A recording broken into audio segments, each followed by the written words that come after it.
les bendiga, mis amados hermanos, este bonito lunes 15 de agosto del 2022. Y bueno, hermanos, como es costumbre, los lunes respondemos una pregunta: ¿cómo podemos lograr que las circunstancias de la vida nos favorezcan en lugar de perjudicarnos? Y bueno, vamos a orar, hermanos, para seguir meditando en la respuesta que desde hace ya una semana hemos estado reflexionando. Vamos a orar. Padre, en el nombre de nuestro Señor Jesucristo, te agradecemos en este momento el tiempo, el espacio que nos permites, Padre, para poder abrir tu palabra y meditar, reflexionar sobre estos aspectos que son cotidianos en nuestra vida, Padre, pero que también, en los cuales también tomamos decisiones y puede eso marcar la diferencia entre nuestra vida espiritual, Padre, y una vida carnal.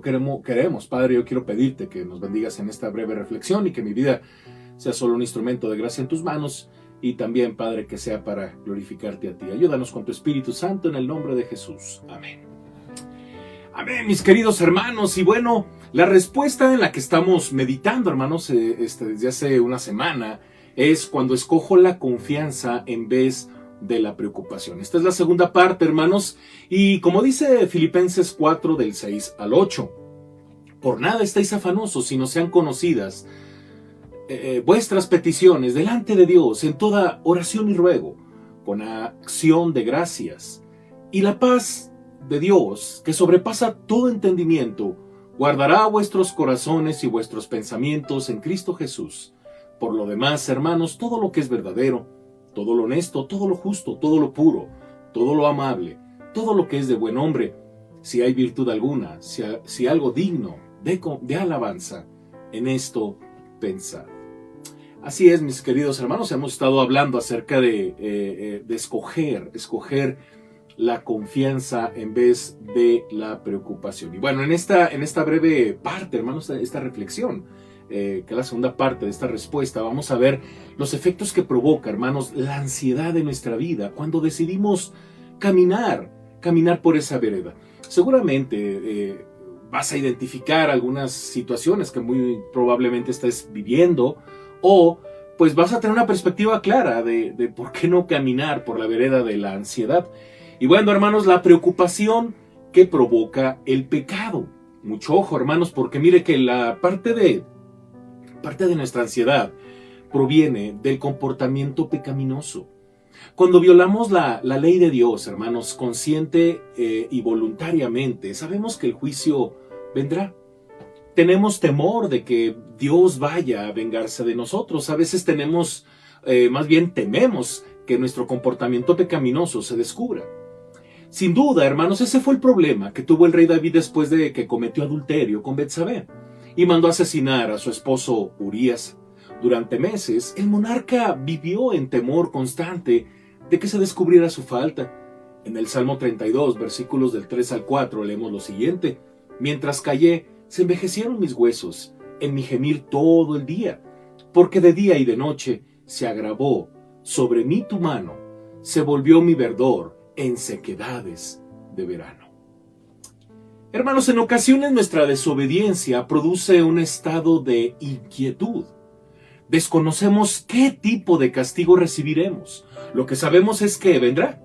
Sentimos que la proverbial espada de Damocles se pasea sobre nuestra cabeza. Me encanta esta figura de la espada de Damocles porque, por cierto, esta famosa frase, la espada de Damocles, es una frase popular que se debe a un historiador, o que debemos a un historiador griego, y que hasta hoy se utiliza para referirse a un peligro inminente, aludiendo a una espada que pende sobre nuestra cabeza y que en cualquier momento caerán sobre nosotros. Recuerden esta historia, o si ustedes han oído de esta historia, de un siervo, de un rey, ¿verdad? Que criticaba, alardeaba mucho al rey, lo lisonjeaba, y el rey era perverso, y un día lo puso en su lugar, le dice: ahora te voy a dar la oportunidad de que estés en mi lugar, pero le puso una espada, le puso una espada exactamente donde estaba su trono, y el siervo, ¿verdad? Que se llamaba Damocles,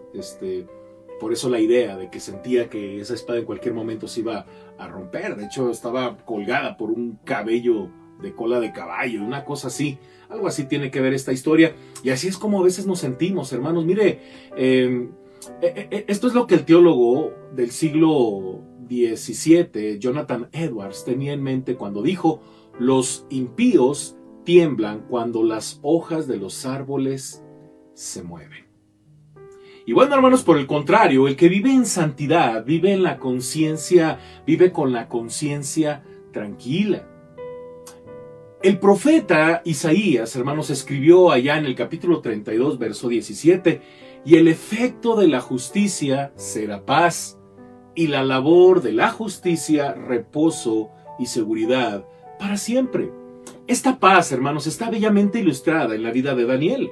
Este joven, siervo de Dios, fue el blanco de un malvado complot por parte de los delegados del rey, quienes estaban celosos de su ascensión al poder. Por lo tanto, aconsejaron a Darío que firmara un edicto donde prohibiera la adoración a cualquier soberano que no fuera Darío. El castigo sería la muerte. Pero ninguna ley podría hacer que Daniel dejara de servir a Dios. Y bueno, observemos lo que contestó cuando se le informó que el edicto había sido firmado. Allá en Daniel capítulo 6, versículo 10 leemos lo siguiente: cuando Daniel supo que el edicto había sido firmado, entró en su casa y, abiertas las ventanas de su cámara que daban hacia Jerusalén, se arrodillaba 3 veces al día, lloraba y daba gracias delante de su Dios, como lo solía hacer antes. En contraste, la inquietud, hermanos, de Darío era incuestionable. Dice el capítulo 6, verso 18, luego el rey se fue a su palacio y se acostó,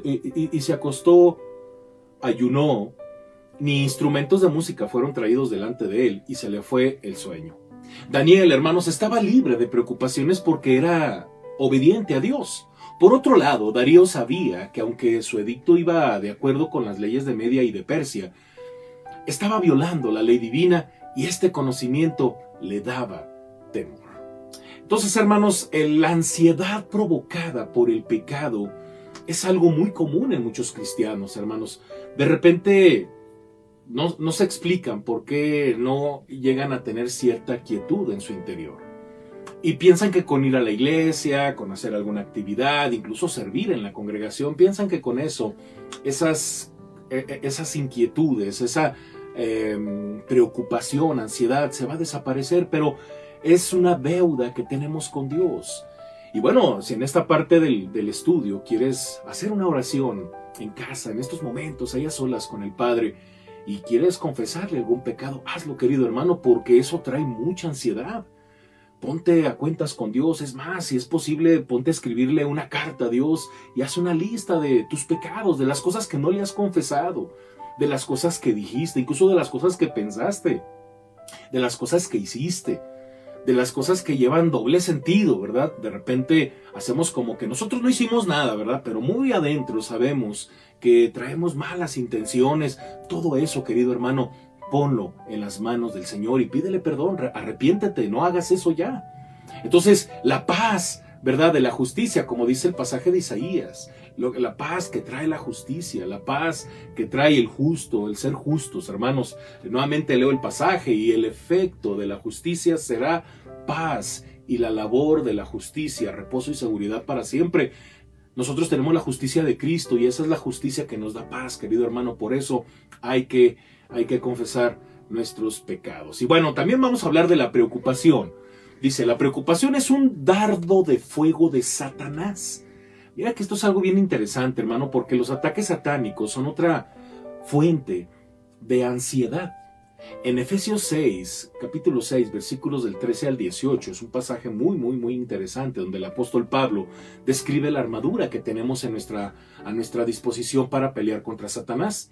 Ahí observamos en el verso 16 algo interesante. Dice, sobre todo tomad el escudo de la fe, con que podáis apagar todos los dardos de fuego del maligno.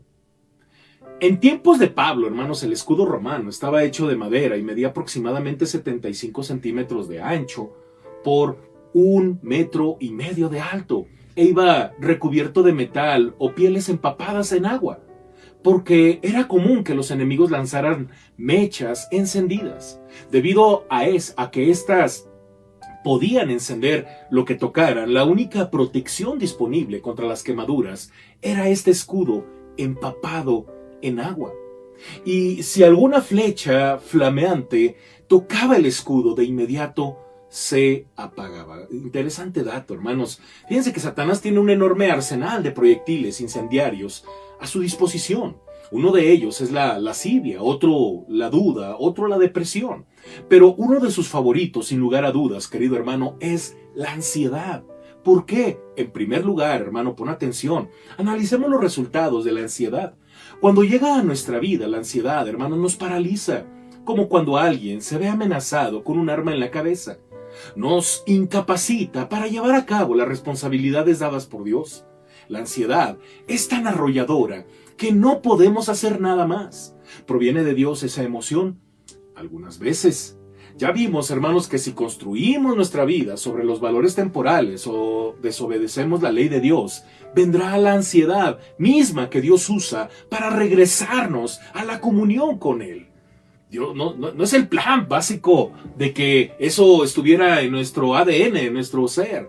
Pero debido al pecado, Dios permite que usted viva ansiedad para que regrese y se humille ante Él.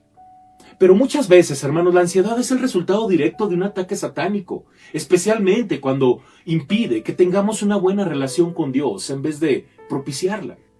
¿Alguna vez te has preguntado, querido hermano, tan temeroso, o te has sentido tan temeroso más bien, que lo último que quieres hacer es orar o leer la Biblia? ¿O confrontar tu temor en forma racional? Este temor paralizante no viene del Señor. Dice segunda carta a Timoteo, capítulo 1, verso 7, que es el pasaje que estamos leyendo al principio, porque no nos ha dado Dios espíritu ¿de qué? De cobardía, sino de poder, de amor y de dominio propio. En segundo lugar, la mayoría de las veces la ansiedad es producto de un ataque satánico porque está fundada en mentiras, no en la verdad. Cristo dijo que Satanás es el padre de la mentira y en Juan capítulo 8, verso 44. Al hacer un estudio de la ansiedad, el doctor Walter Kaber encontró que solo el 8% de las preocupaciones son legítimas. En otras palabras, el 92% de nuestras preocupaciones no tienen fundamento. La preocupación infundada es una de las armas favoritas del maligno. Querido hermano, que no nos pase como aquel hombre cristiano que se encontraba trabajando en su oficina cuando de repente por su cabeza le pasó una flecha de preocupación, haciendo que de pronto el varón se viera dominado por el pensamiento de que iba a morir muy pronto de una enfermedad incurable. El hombre tenía una base válida para tener miedo, ya que sus dos padres murieron de cáncer relativamente jóvenes. Pero en realidad el hombre no tenía una razón real para pensar que también estuviera enfermo. Sin embargo, se sintió tan preocupado que no pudo seguir trabajando, por lo que procedió a llamar a algunos amigos que son médicos para describirles sus temores, sus dolores y molestias y hasta su historia familiar. Todos trataron de calmarlo, excepto su agente de seguros, quien insistentemente le recomendaba al hombre que aumentara su cobertura del seguro de gastos médicos. El hombre había desperdiciado varias horas de su valioso tiempo esa tarde debido a que no utilizó el escudo de la fe. Querido hermano, es importante tener una disciplina, un hábito de oración. No sé cómo comienzas tu día, querido hermano, pero si eres de las personas que por las prisas no piensa en el Señor, no se pone a cuentas con el Señor, ni en la mañana, ni en la tarde, ni en la noche, sino que cada vez que tiene problemas, quiere que la iglesia ore y también él, ahí, porque están todos preocupados. Pero si hasta ese momento tú comienzas a poner las cosas en las manos de Dios, lo más probable, querido hermano, es que estés encerrado en una caja de ansiedad. Yo te invito, hermano, a que diariamente, constantemente, acudamos a la presencia del Señor. Pongamos todas nuestras ansiedades, todas nuestras preocupaciones en oración, porque Dios ha prometido darnos descanso, darnos paz. Si hay un pecado, querido hermano, que no hayas confesado, yo te invito a que te presentes delante de Dios, sé honesto con Él, sobre todo contigo mismo, no te engañes. Somos malos, hermano, y necesitamos diariamente presentarnos delante de Dios. Recuerda, como dice el escritor de la carta a los Hebreos, capítulo 4, verso 16, entrad confiadamente al trono de la gracia para alcanzar misericordia y hallar gracia ante el oportuno socorro. Oramos, querido hermano. Padre, en el nombre de Jesucristo, te agradezco infinitamente, mi Dios, todas las bendiciones que hemos tenido de tu parte, sobre todo tu palabra, tu iglesia, la oración, el compañerismo, tu presencia en nuestra vida. Padre, gracias, Dios, porque separados de ti no podemos hacer nada, mi Dios, y queremos encomendarnos a ti. Te rogamos que sigas trabajando en nuestro interior, en nuestro corazón. Pon en nuestro ser, Padre, el anhelo, el deseo de presentarnos diariamente ante tu presencia para no caer en la ansiedad, para que no haya pecado que no hayamos confesado y que esa sea la causa de nuestras ansiedades. Padre, ayúdanos a vivir en santidad. Permítenos seguir creciendo en confianza en ti. Que tu palabra sea lo que marque la diferencia siempre en nuestros corazones, recordando tus promesas. Bendice a tu iglesia, Padre, y que en todo tú siempre seas glorificado en el poderoso nombre de Jesús. Amén. Amén, querido hermano, Dios te bendiga. El día de mañana seguimos todavía, hermanos, con nuestro estudio virtual a las 8 de la noche de Carta a los Hebreos. Hermanos, ojo, hermanos, en la tercera etapa, cuando yo le avise que ya vamos a empezar la tercera etapa de cultos presenciales, porque así es como estamos trabajando, va a haber algunos cambios, y lo más probable, hermanos, es que el estudio de Carta a los Hebreos sea ya de manera presencial, hermanos. Entonces, para que nos vayamos preparando, hermanos, es importante que aprovechemos pues esos momentos de estudio bíblico entre semana, hermanos. Es vital, no tiene usted idea lo importante, hermanos, que es que como iglesia nos mantengamos firmes en el estudio de la palabra. Y bueno, querido hermano, también el día miércoles continuamos con nuestro estudio de teología sistemática. Estamos abordando los temas del Espíritu Santo. Esta semana vamos a hablar del Espíritu Santo en el Nuevo Testamento. No se lo pierda, hermanos, 7 de la noche en vivo vía Zoom. Y el día jueves también tenemos nuestro discipulado de Venid y Ved, hermanos. Estamos en el estamos en el módulo 3 en esta serie de preguntas, ¿verdad? No se lo pierda, hermanos. Y bueno, pues no se deje de conectar a sus grupos de oración, sus grupos de departamento, no deje de participar al reto príncipe. Hermanos, no deje de diezmar, no deje de ofrendar. Acuérdese, hoy es lunes 15, hermanos. Apartemos lo que es para el Señor y démosle a Él siempre la honra y la gloria. Dios me le bendiga, hermanos. Hasta la próxima, hermanos. Esto ha sido todo. Descansen. Bye.